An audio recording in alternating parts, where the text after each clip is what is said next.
ఎన్నిసార్లు చూసినా తనివి తీరదు. ఎంత గుర్తు పెట్టుకుందామనుకున్నా గుర్తురాడు. ఏం మాయ స్వామి ఇది! మళ్ళీ మళ్ళీ చూడాలనిపిస్తూనే ఉంటుంది.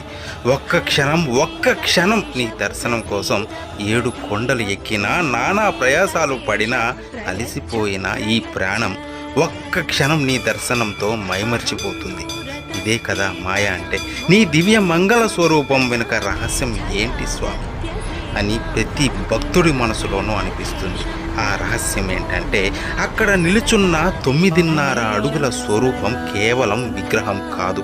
విగ్రహ రూపంలో మనల్ని భ్రమింపజేస్తూ, అన్నీ చూస్తూ, చిరునవ్వు చిందుస్తూ అక్కడ నిలబడి ఉన్నాడు.